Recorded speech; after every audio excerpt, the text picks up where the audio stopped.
안녕하십니까. 여러분과 함께 성장해가는 채널 성공학개론입니다. 지난 7월에 우리나라에서 가장 많이 산 해외 주식은 테슬라, 애플, 아마존, 마이크로소프트, 이어서 5번째가 니콜라였습니다. 그래서 오늘은 니콜라가 성공할 수밖에 없는 이유를 7가지로 나누어서 살펴보겠습니다. 첫 번째, 아직 생산된 차는 없는데 시장을 선점해 나가는 마케팅 능력입니다. 니콜라이 트레버 밀턴은 최근 한 인터뷰에서 리퍼블릭 서비스라는 업체에 쓰레기 수거 트럭 2,500대를 주문받았고 최대 5,000대까지 추가로 주문을 받을 수 있다고 밝혔습니다. 이는 10억에서 20억 달러에 이르는 금액이라고 말했습니다. 이 업체는 미국에서 두 번째로 큰 재활용 및 폐기물 서비스 제공업체로 알려져 있습니다. 또 올해 안으로 수소 충전소를 설립할 수 있는 파트너와 픽업 트럭, 배터리를 생산할 파트너사도 함께 발표할 예정이라고 밝혔습니다. 그리고 애리조나 쿨리지에는 이번 달 공장 건설이 진행된다고 합니다. 1년 뒤 1단계가 완성되면 대형 트럭 수백 대가 생산되고 2단계가 완성되면 2년 안으로 수천 대가 생산될 것이라고 밝혔습니다.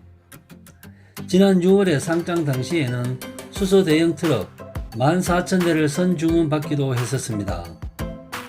트레버 밀턴은 한 인터뷰에서 니콜라가 하는 일은 무엇인가? 라는 질문에 제품 생산 이외에는 거의 모든 일을 하고 있다라고 했었는데 이 말을 입증하고 있는 것 같습니다. 두 번째, 하나 더 생각해야 되는 부분이 있는데 규제 크레딧 매출입니다. 테슬라는 올해 1, 4분기, 2, 4분기 규제 크레딧 매출이 7억 8,200만 달러, 테슬라의 최고 재무 책임자도 규제 크레딧 매출이 올해는 2배 증가할 것이라고 말했습니다.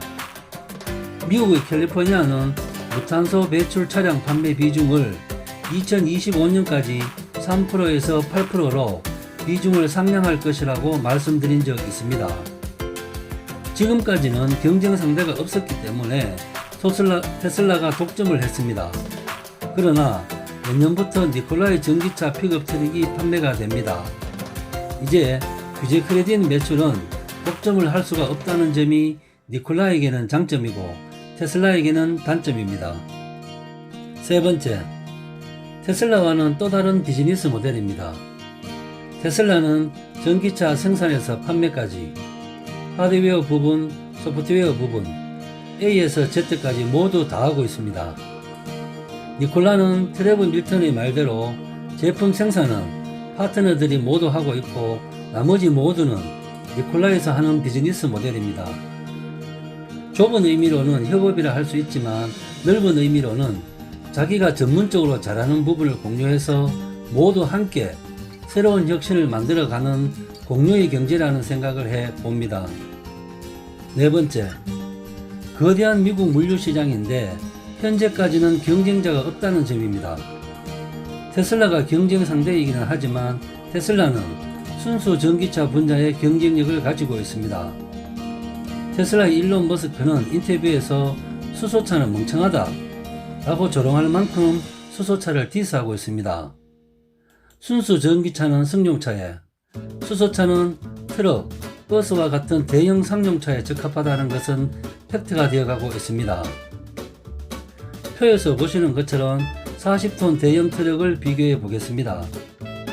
공차일 때는 15톤인데 파워트레인 무게를 비교해 보면 수소차 트럭은 7톤, 전기차 트럭은 10톤, 전기차가 3톤이나 무게가 더 나갑니다.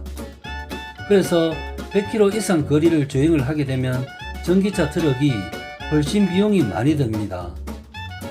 그래서 내년에 출시되는 픽업 트럭은 테슬라와 경쟁이 불가피하겠지만 대형 수소차 트럭은 아직까지 경쟁자가 없습니다. 테슬라도 지금까지 승승장구할 수 있었던 이유 중 하나는 경쟁자가 없었기 때문입니다. 그래서 니콜라도 수소차 대형 트럭이 나올 때까지 주도권을 빼앗기지 않는 전략이 필요해 보입니다. 다섯 번째, 유동성이 높은 타이밍에 상장을 해서 충분히 확보된 자금력입니다.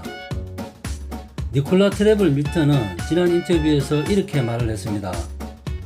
일찌감치 상장을 하고 결과적으로 10억 달러 가까운 현금을 쌓아놓을 수 있게 됐다. 웬만한 포춘 500대 기업보다 많은 돈이다. 올해 2, 4분기에만 공장 건설과 연구개발비로 8,600만 달러 넘는 손실을 봤다.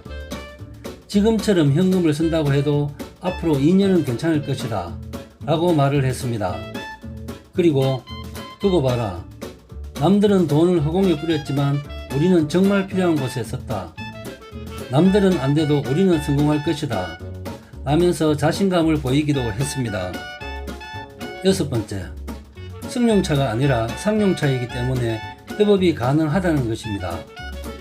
현대차를 포함해서 모든 완성차 업체는 승용차에는 확실한 브랜드를 가지고 있습니다. 현대차는 제네시스, 코나, 소나타 등 내년에 출시되는 전기차는 아이오닉 전용 브랜드를 가지고 있습니다. 오히려 회사 이름보다는 브랜드명이 소비자들에게 더 각인되어 있습니다. 반대로 버스, 트럭과 같은 상용차는 소비자들에게 각인된 브랜드가 별로 없습니다. 그래서 승용차가 아니라 상용차이기 때문에 협업이 가능하다고 생각합니다. 7번째, 현대차와 같이 완성차 입장에서 살펴보겠습니다. 니콜라이 트래블 밀턴은 현대차가 파트너 제안을 2번이나 거절했고 할 수 있다면 현대차와 함께하고 싶다고 공개적으로 밝혔습니다. 현대차 입장에서는 유럽에 수소 대형 트럭을 수출했고 기술, 제조, 시장 선점까지 아쉬울 것이 없습니다. 그리고 현대, 삼성, LG, SK 4대 기업 총수들과 회동을 하면서 미래 먹거리 시장 장악을 위해서 협력 의지도 강화해 나가고 있습니다.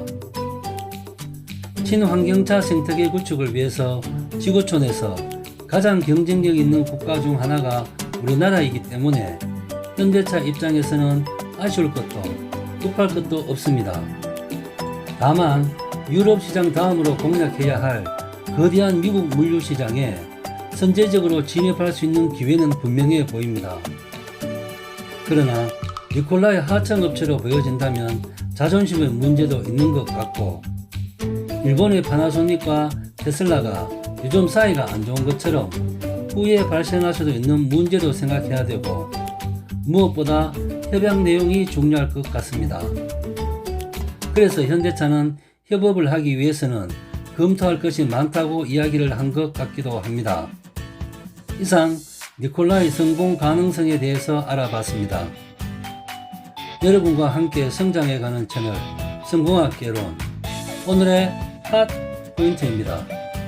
니콜라, 아직 생산된 차는 없는데 또 선주문을 받았습니다.